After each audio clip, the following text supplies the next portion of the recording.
Hello दोस्तों, मैं AK Singh. मैं सीरियस क्लास स्टोरीज में आपके लिए डेली हिस्ट्री से टॉप 10 वीडियोज लेकर आ रहा हूँ।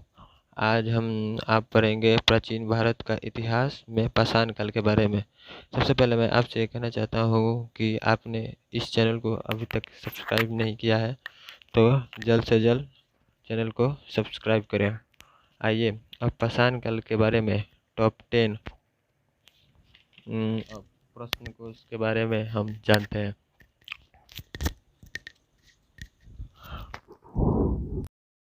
पहला, रॉबर्ट ब्रूस फुट थे एक।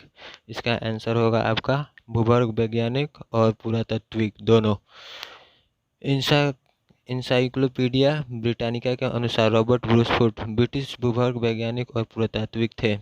जियोलॉजिकल सर्वे से संबंध रॉबर्ट ब्रूस फुट ने 1863 ईस्वी में भारत में पाषाणकालीन वस्तुओं के अन्वेषण की शुरुआत की। अतः स्पष्ट है कि इस प्रश्न का उत्तर ए और बी दोनों हो सकता है। अब आते हैं दूसरे क्वेश्चन की ओर।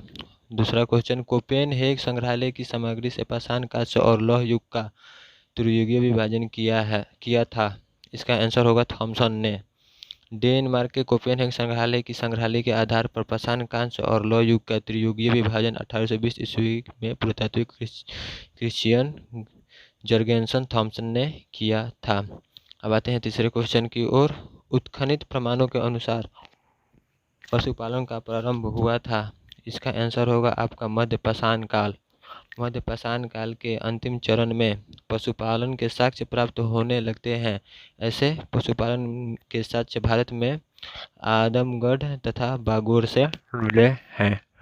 अब आते हैं चौथे क्वेश्चन की ओर और ये मेरा चौथा क्वेश्चन, मध्य पाषाणिक प्रसंग में पशुपालन के प्रमाण जहाँ मिले वह स्थान है। इसका आंसर होगा आपका आदमगढ़। अब पांचवें क्वेश्चन की ओर आते हैं। निम्नलिखित में से किस स्थल में हड्डी के उपकरण प्राप्त हुए हैं। इसका आंसर होगा आपका महदहा से। मध्य पाषाण कालीन महदहा से बड़ी मात्रा में हड्डी एवं सिंह निर्मित उपकरण प्राप्त हुए हैं। GR शर्मा महदहा में 3 क्षेत्रों का उल्लेखन करते हैं जो झील क्षेत्र, बूचड़खाना संकुल क्षेत्र एवं कब्रिस्तान निवास क्षेत्र में बटा था। बूचड़खाना संकुल क्षेत्र से ही हड्डी एवं सिंह निर्मित उपकरण एवं आभूषण बड़े पैमाने पर पाए गए हैं। अब आते हैं छठे क्वेश्चन की ओर। हड्डी से निर्मित आभूषण भारत में मध्य पाषाण काल के संदर्भ में प्राप्त हुए हैं। इसका आंसर होगा आपका महदहा से। ऊपर वाला क्वेश्चन में उसका शीर्षक हम पढ़ चुके हैं। अब आते हैं सातवें क्वेश्चन की ओर। एक ही कब्र से 3 मानव कंकाल निकले हैं। इसका आंसर होगा दमदमा से। मध्य गंगा घाटी के प्रतापगढ़ जिले में स्थित सराय नाहरराय महदहा तथा दमदमा का उत्खनन हुआ है। दमदमा में लगातार 5 वर्षों तक किए गए उत्खनन के फलस्वरूप पश्चिमी तथा मध्यवर्ती क्षेत्रों से कुल मिलाकर 41 मानव सावधान ज्ञात हुए हैं।